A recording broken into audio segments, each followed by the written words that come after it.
नमस्कार, आर न्यूजच्या मंगळवार दिनांक 8 ऑक्टोबरच्या बातमीपत्रात आपलं मनपूर्वक स्वागत। या बातमीपत्राचे प्रायोजक आहेत महालक्ष्मी TMT बार्स। नाते अविरत जुळते आणि प्रत्येकाच्या मनातील चव जपणारे महालक्ष्मी सुरेश मसाले। आजच्या बातमीपत्रात प्रथम पाहूयात गल्लीपासून ते दिल्लीपर्यंतच्या ताज्या घडामोडींचा धावता आढावा आणि स्थानिक बातम्यांमध्ये पाहूयात ब्लॅक पॅन्थर पक्ष चंदगड विधानसभा निवडणुकीत उतरणार, शिव फुले शाहू आंबेडकर यांच्या विचारांसाठी उमेदवारीचा निर्धार, चंदगड मतदारसंघातील वंचित समाजाला न्याय मिळवून देण्यासाठी पक्षाचे प्रयत्न, दिवाळीत गडहिंग्लजमध्ये राष्ट्रीय फुटबॉल स्पर्धा, युनायटेड करंडक स्पर्धेत 3 लाखांची पारितोषिकं, 16 संघांचा सहभाग, स्पर्धेचं 19वे वर्ष, MR हायस्कूल मैदानावर 6 ते 12 नोव्हेंबर दरम्यान स्पर्धा,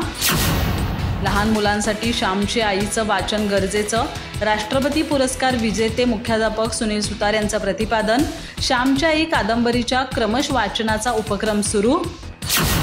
हिंदी ही भारताच्या विविधतेत एकता जपणारी महत्त्वाची भाषा, वहिदा मुल्ला, हिंदी दिनानिमित्त सिम्बॉयसिस स्कूलमध्ये विविध स्पर्धांचं आयोजन, विद्यार्थ्यांना बक्षीस वितरण आणि मान्यवरांचा सत्कार, रामपूरमध्ये भक्तिमय वातावरणात दुर्गामाता दौड सुरू, चंदगड तालुक्यातील दुर्गामाता दौडला 2005 साली प्रारंभ,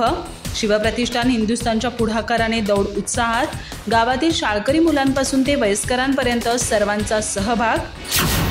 वन्यजीवांचं रक्षण केलं तरच अन्नसाखळी टिकेल, वनपाल CP पावसकर, चंदगड तालुक्यातील वन्यजीव सप्ताह उत्साहात संपन्न, विद्यार्थ्यांना देण्यात आली पर्यावरण संरक्षणाची शपथ।